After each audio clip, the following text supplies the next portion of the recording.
Stefano Alocchio qui a baissé son drapeau. C'est parti. Est-ce qu'il y a quelques velléitaires pour aller chercher la fuga, l'échappée, la première échappée de cette édition du Tour d'Italie? Et déjà 1 minute 25 d'avance pour Alessandro Verret, Sylvain Moniquet, Taco van der Noorn, Alessandro Tonelli et Manuele Tarozzi. Il y a 3 Italiens. Hop là, premier incident. Ayuso, on en parlait il y a quelques instants. Qu'est-ce qui s'est passé avec Juan Ayuso en accrochage? On voit un équipier, c'est Max Poul là, qui repart pour le team Picnic Postel.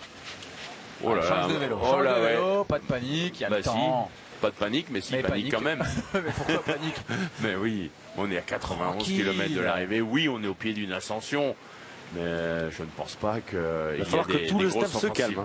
Il va falloir que tout le staff se calme. Je sais pas Juan, mais là on sentait parler de la pression. Il n'y a pas que Juan Ayuso qui a la pression. Apparemment chez UAE. Allez, échappée reprise. Fini pour Moniquet, Verret, Tonelli et Tarozzi. Oh out. Oh out. Oh out. Il recule. Aïe aïe aïe. Il recule Wout van Aert. Ah oui.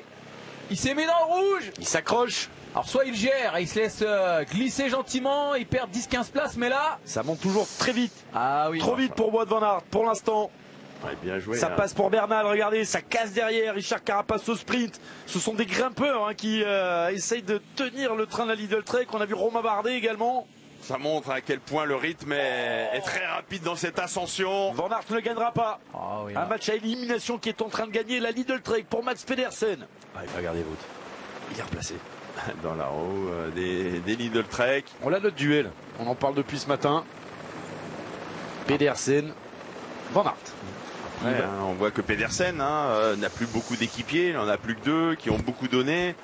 C'est le genre d'étape où un coureur costaud pourrait pourquoi pas sortir dans le final, car Van Aert il n'a plus personne, Mats Pedersen même si Vacek est costaud, il pourra peut-être pas aller chercher tout le monde. Il y a peut-être un coup à jouer pour un téméraire, un audacieux. La chute, ça fait tout droit là. Oh, Corbin Strong. C'était Corbin Strong? Non, c'est Jevine. Jevine qui est tombé. Et un Soudal Quick Step, il me semble. Ah, c'est sûr, c'est pas bon. Voilà, le 207, c'est Jevine avec Corbin Strong. Il était. Oh, ça retombe derrière. Et on a d'autres coureurs qui se sont retrouvés au sol. Landa. Mikel Landa, l'un des leaders pour le classement général qui est tombé. Ah, ça c'est. Et là, ça vient de Nico tomber. Prodhomme qui était là, le 57, si c'est ça. Il était dans le deuxième groupe. 152. Alors, on va regarder. Ah, Jevine, il va dedans. Il y a Hermans derrière.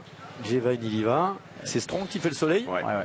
Et c'est vrai qu'on est passé tout à l'heure ici, mais pas du tout à la même vitesse. Je suis inquiet pour Mikel Landa. C'est un coup dur pour Mikel Landa, pour ce Giro, mais aussi pour le Tour de France. Rappelez-vous, Mikel Landa, sur le Tour, il doit aider Remco Evenepoel. Il est lourdement tombé, l'Espagnol.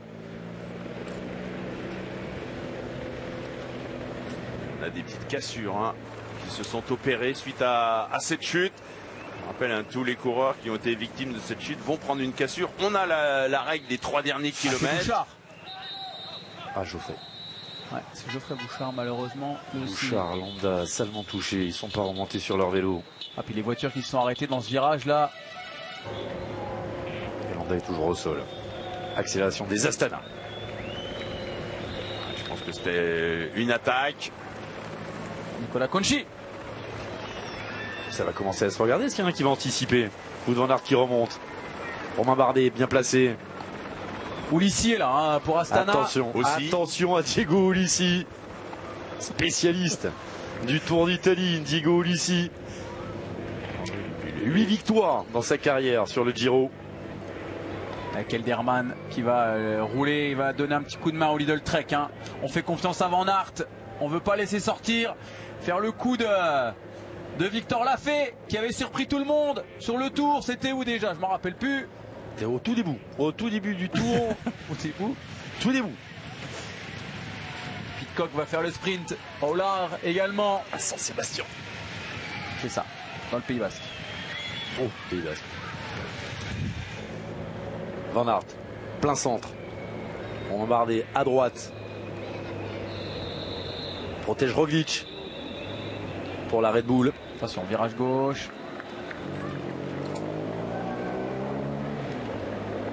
On est dans les 3 derniers kilomètres. Maintenant, en cas d'incident, tout le monde sera replacé dans le temps du du vainqueur. Et Buzzato est toujours là pour l'équipe Intermarché, un petit peu plus loin. Ouais, dans la roue de Van Aert. Hein. On va Bardet qui va anticiper.